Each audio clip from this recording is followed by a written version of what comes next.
Before we talk about what's happening in Dubai, let's talk about cloud seeding in general, because a lot of people, I don't think, understand what cloud seeding is.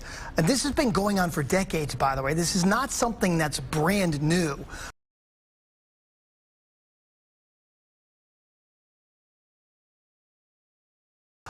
But traditionally, what cloud seeding is, it involves using aircraft or drones or even some cannons to push silver iodide up high into the clouds. Why silver iodide?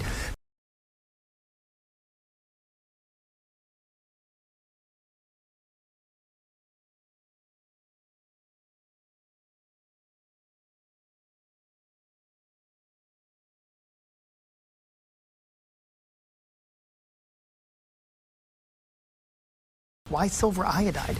Because that has the same crystallized structure as ice. So once it gets up into the clouds, it starts to accumulate ice on it and these large raindrops, which helps, especially in a cloud mass that's not really going to rain. It helps to bring rain and especially snow down. So it works. It does work.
Τα μέταλλα τα οποία μέχρι τώρα έχουν αναφερθεί χωρίς να έχουν διαψευστεί είναι κυρίως το αλουμίνιο και το βάριο, αλλά και άλλα βαρέα μέταλλα τα οποία υπάρχουν είναι νευροτοξικά. Καταρχήν, όσο καιρό και να παραμείνουν στην ατμόσφαιρα, όσο μικρά και αν είναι, ναι μεν ανακλούν την ηλιακή ακτινοβολία, κάποια στιγμή όμως πέφτουν στο έδαφος. Από τη στιγμή που θα πέσουν στο έδαφος, μολύνουν και τον υδροφόρο ορίζοντα, αλλά και την τροφική αλυσίδα. Και τα μέταλλα αυτά, αφενός μεν προκαλούν βλάβες στο κεντρικό νευρικό σύστημα, αφετέρου δε είναι ύποπτα για καρκινογενέσεις και τερατογενέσεις.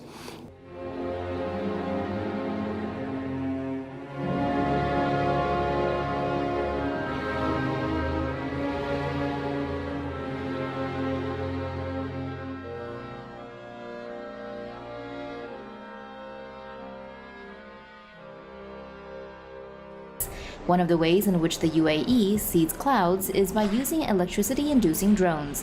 The drones were developed by the UAE and researchers from the University of Reading in England.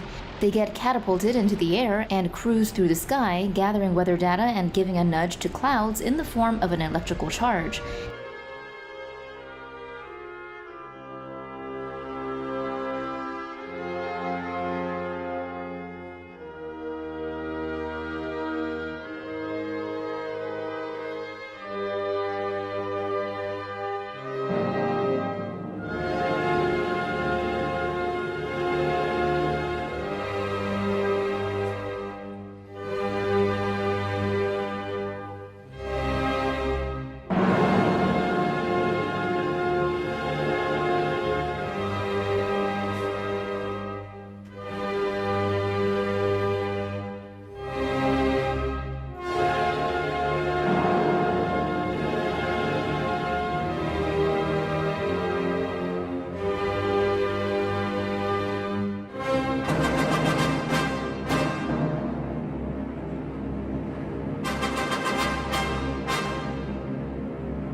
Lasers? Really? To change the weather? That's right. Well, as Mark Twain once famously said, everyone complains about the weather, but no one ever does anything about it.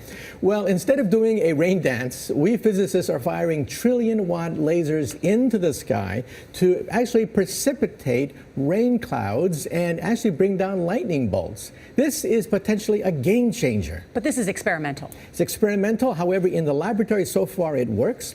When you have water vapor and you have dust particles or ice crystals, you can precipitate rain. It condenses around the seeds. These seeds can also be created by laser beams. By firing trillion-watt lasers, you rip apart the electrons, creating what are called ions, and these ions act like seeds, like dust particles, bringing down rain and even lightning. Go ahead. Well, this fascinates me in part because, too, I remember reading the stories that China had used this during the Olympics, that the USSR had used this after Chernobyl to create rain clouds. I mean, did those really work then? We have some of these capabilities now? Inconclusive. Even in the 60s, the CIA used this to bring down monsoons during the Vietnam War, to wash out the Viet Cong. Governments have been playing with this thing. Alleged to. Alleged to, right. Yeah. Now, we realize that for decades now, these governments have been alleged to have experimented with weather control, but nothing conclusive. Well, the bad news is, if it's a clear blue sky, it's not going to do anything at all, because it only takes water vapor that's already in the air and condenses it. However, for floods, for agriculture, farmers, for people planning wedding parties, football games, you name it, outdoor events and agriculture and flooding and even hurricanes, all of them could be subject to weather modification. Θέλουν να εκμεταλλευτούν και προς ίδιον όφελος αυτού του είδους την εφαρμογή του πειράματος αυτού για τη διαχείριση του κλίματος, διαχείριση δηλαδή της ηλιακής ακτινοβολίας, διότι συγχρόνως άμα αντιμετωπίσουν αποτελεσματικά την ανάκλαση αυτή της ηλιακής ακτινοβολίας με σωματίδια όπως το αλουμίνιο και το βάριο, θα μπορούν συγχρόνως να ελέγξουν και το κλίμα. Και έτσι τα καινούρια όπλα μαζικής καταστροφής θα είναι εκείνα τα όπλα τα οποία θα ελέγχουν το κλίμα. Έτσι ο αντίπαλος θα μπορεί να περάσει σε μια περίοδο ξηρασίας και να καταστραφεί η γεωργική του παραγωγή ή σε μια περίοδο έντονων καταιγίδων όπου να πλημμυρίσει όλη η χώρα και να παραδοθεί. Δεν αποκλείεται λοιπόν στα επόμενα χρόνια να δούμε και τα καινούρια όπλα μαζικής καταστροφής, τα οποία θα είναι αυτά για τον έλεγχο του κλίματος. Από τη στιγμή, κύριε Σκουλούδη, που δεν υπάρχει μια υπεύθυνη και αντικειμενική απάντηση από τις κυβερνήσεις, τότε γίνονται διάφορα σενάρια τα οποία κανείς δεν μπορεί να αποκλείσει, γιατί ενδεχόμενα να γίνονται και πειράματα μαζικού εμβολιασμού σε περίπτωση που συμβεί μια βιοτρομοκρατική απειλή, ενδεχόμενα να γίνονται και πειράματα για τον έλεγχο της συμπεριφοράς των ατόμων.